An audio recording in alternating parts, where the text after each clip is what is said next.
আসসালামু আলাইকুম, কেমন আছেন সবাই? আশা করি সবাই ভালো আছেন, সুস্থ আছেন। আলহামদুলিল্লাহ, আমরাও খুব ভালো আছি, সুস্থ আছি। সোনালী রান্নাঘর অ্যান্ড ব্লগ চ্যানেলে আপনাদের প্রত্যেককে স্বাগত জানাই।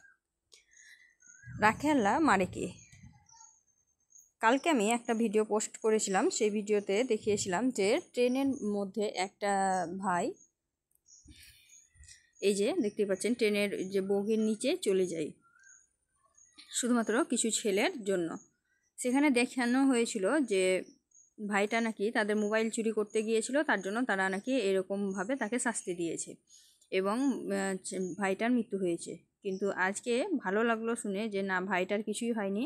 আল্লাহ তাআলা যদি ইচ্ছা করে সবাইকে রেখে দেবো তাহলে রেখে দিতে পারে, আর যদি ইচ্ছা করে যে মেরে দেবো তাহলে কিন্তু মেরে দিতে পারে। আল্লাহ তাআলা সবার সঙ্গেই কিন্তু ন্যায় বিচার করে। তো দেখতেই পাচ্ছেন এই ট্রেনেই এই ঘটনাটি ঘটেছিল।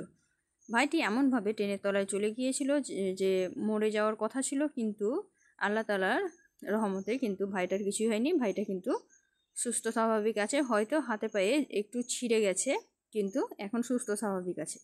এখানে ভাইটা বলছে যে এখানে আমাকে চোর সাজিয়ে দিয়েছে, মানে আমাকে যে মারছিল সেই তার কি কারণ সেটা তো জানাতে হবে। সেই কারণেই তারা চোর বলেছে যে মোবাইল চুরি করতে গিয়েছিল। আসলে ভাইটার নাম হচ্ছে মতিউর রহমান। ভাইটা গিয়েছিল কাজে, বাইরে কাজ করতেন। কাজ করে বাড়ি আসার সময় 2-4টা ছেলে নাকি তাকে প্রথম থেকেই ফলো করছিল, দিয়ে ট্রেনের মধ্যে একটু ঝামেলা বাঁধে, যার জন্য ছেলেগুলো তার কাছ থেকে টাকা ছিনিয়ে নেয় এবং তাকে ট্রেন থেকে ধাক্কা দেয়। সেই ট্রেন থেকে তিনি দরজায় ধরে ঝুলতে থাকে। তারা হাত দেয়, এক পর্যায়ে হাত দেয় যে আমি উঠিয়ে নেব বলে। তারপরে কিন্তু হাতটা যখন ধরে তখন কিন্তু উঠিয়ে নেয়নি, বরঞ্চ যখন প্ল্যাটফর্মের কাছে গিয়েছিল, ট্রেনের তলায় চলে যাচ্ছিল, তখন কিন্তু হাতটা তারা ছেড়ে দিয়েছিল। তারা ভেবেছিল যে এই পর্যায়ে আর তাকে ঝুলিয়ে রাখা যাবে না, সে তো নিচে চলে গেছে, তাকে যদি ছেড়ে দেওয়া না হয় তারা কিন্তু তার সঙ্গেই ট্রেনের নিচে চলে যেতে পারে। তার জন্য তারা হাতটা কিন্তু ছেড়ে দিয়েছিল। তারপরেও কিন্তু আল্লাহ তাআলার রহমতে তিনি বেঁচে ফিরেছেন। এটা একদম অলৌকিক ঘটনা, কারণ ওই ট্রেনের ভিতরে যদি কেউ চলে যায় সে কিন্তু বেঁচে ফিরে না।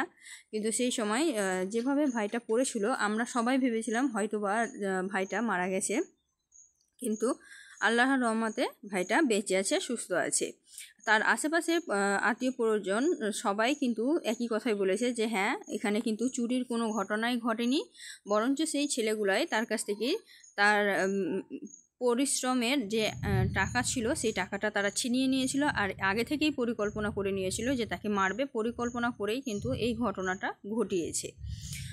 তো এখন কথা হচ্ছে যে ভাইটা নাকি তাদের কিছু 14-15 জন ছেলের নামে কেস করেছে। এখন জানি না যে কতদূর কি হবে, কিন্তু আমার সব থেকে আনন্দ লাগলো যে ভাইটাকে মারতে চেয়েছিল পরিকল্পনা করেও, কিন্তু মারতে পারেনি।